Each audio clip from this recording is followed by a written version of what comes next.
నమస్తే, welcome to KK news. నేను శ్రీదేవి. ఏపీలో కొత్త ప్రభుత్వం కొలువు తీరింది. సీఎం చంద్రబాబుతో పాటు 24 మంది మంత్రులు ప్రమాణ స్వీకారం చేశారు. అనంతరం సీఎం చంద్రబాబు కుటుంబ సమేతంగా తిరుపతి వెళ్లిపోయారు. ఈ రోజు శ్రీవారిని దర్శించుకుని తిరిగి అమరావతి చేరుకోనున్నారు. సచివాలయంలోని మొదటి బ్లాక్లో సీఎం ఛాంబర్లో గురువారం సాయంత్రం 4:41 చంద్రబాబు బాధ్యతలు స్వీకరించనున్నారు. ఇందుకు సంబంధించి సచివాలయ అధికారులు ప్రత్యేక ఏర్పాట్లు చేశారు. నిన్న ప్రమాణ స్వీకారం సందర్భంగా చంద్రబాబు 5 ఫైళ్లపై సంతకాలు చేస్తారని ప్రకటించారు. కానీ నిన్న కేవలం ప్రమాణ స్వీకారానికి మాత్రమే పరిమితమయ్యారు. ప్రధాని మోదీ నుంచి సీఎం చంద్రబాబు వరకు ఎవరి ప్రసంగాలు లేకుండా ప్రమాణ స్వీకార మహోత్సవం ముగిసింది. కేవలం అల్పాహార విందుకు మాత్రమే పరిమితమైంది.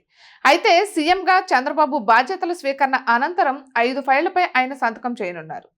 యువతకు పెద్దపీట వేసేలా మెగా డిఎస్సి, నైపుణ్య గణన, ప్రజల్లో ఆందోళన తీర్చేలా ల్యాండ్ టైటిలింగ్ యాక్ట్ రద్దు, వృద్ధులు, వితంతువులు, దివ్యాంగులు, ఒంటరి మహిళలకు అండగా నిలిచేలా పెన్షన్ల పెంపు, పేదల ఆకలిని తీర్చేలా అన్నా క్యాంటీన్ల పునరుద్ధరణ ఫైళ్లపై సంతకాలు పెట్టనున్నారు చంద్రబాబు.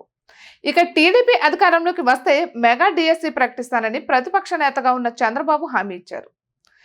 ఆ హామీ మేరకు డిఎస్సి నోటిఫికేషన్ కు సంబంధించి ఫైల్పై సంతకం చేస్తారు. వైసీపీ ప్రభుత్వంలో ఇచ్చిన డిఎస్సిని సవరించి కొత్త ప్రకటన చేస్తారు. ల్యాండ్ టైటిలింగ్ యాక్ట్ ప్రజల్లో ఒక రకమైన ఆందోళనకు కారణమైంది. ఒక విధంగా చెప్పాలంటే వైసీపీకి శాపంగా మారింది. తాము అధికారంలోకి వచ్చిన తర్వాత వివాదాస్పదమైన ఈ ల్యాండ్ టైటిలింగ్ యాక్ట్ను రద్దు చేస్తామని చంద్రబాబు హామీ ఇచ్చారు. సామాన్యుల ఆస్తులకు ఈ చట్టంతో రక్షణ లేకుండా పోతుందని న్యాయవాదులు, మేధావులు, నిపుణులు గొంతు చించుకున్న వైసీపీ ప్రభుత్వం పెడచెవిన పెట్టింది. అందుకే ఎన్నికలకు ముందు ఇచ్చిన హామీగా దీనిని రద్దు చేస్తూ ఫైల్పై చంద్రబాబు సంతకం చేయనున్నారు. ఇక 2014లో 200 రూపాయలు ఉన్న పెన్షన్ను 1000 రూపాయలకు పెంచారు చంద్రబాబు. ఎన్నికలకు ముందు 2000 రూపాయలుగా పెంచేశారు. ఈసారి అధికారంలోకి వస్తే ఆ మొత్తాన్ని 4000కు పెంచుతానని చంద్రబాబు హామీ ఇచ్చారు. పెంచిన పెన్షన్ మొత్తాన్ని ఏప్రిల్ నెల నుంచి వర్తింపచేస్తానని కూడా ప్రకటించారు. దివ్యాంగులకు 6000 పెన్షన్ అందిస్తామని కూడా హామీ ఇచ్చారు. దీనిపై కూడా చంద్రబాబు సంతకం చేయనున్నారు. టీడీపీ ప్రభుత్వ హయాంలో రాష్ట్ర వ్యాప్తంగా 183 అన్నా క్యాంటీన్లను ప్రారంభించారు. 5 రూపాయలకే భోజనాన్ని అందించారు. రోజుకు సగటున 2.5 లక్షల మందికి అల్పాహారం, భోజనం అందించేవారు. వైసీపీ అధికారంలోకి వచ్చిన తర్వాత అన్నా క్యాంటీన్లు మూతపడ్డాయి. అధికారం చేపట్టిన వెంటనే వీటిని పునరుద్ధరిస్తామని చంద్రబాబు ప్రకటించారు. ఈ మేరకు 4వ సంతకాన్ని అన్నా క్యాంటీన్ల ఫైలుపై చంద్రబాబు పెట్టనున్నారు.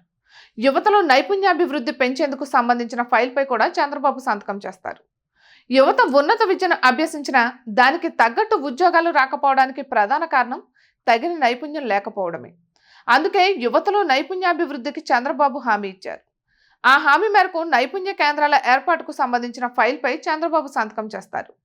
ఒక విధంగా చెప్పాలంటే ఎన్నికల్లో చంద్రబాబు ఇచ్చిన ప్రధాన హామీలకు ఈ 5 సంతకాలతో మోక్షం కలగనుంది. ఇక ఇటువంటి మరెన్నో వీడియోస్ కోసం కేకే న్యూస్ తెలుగు ఛానల్ని సబ్స్క్రైబ్ చేసుకోండి.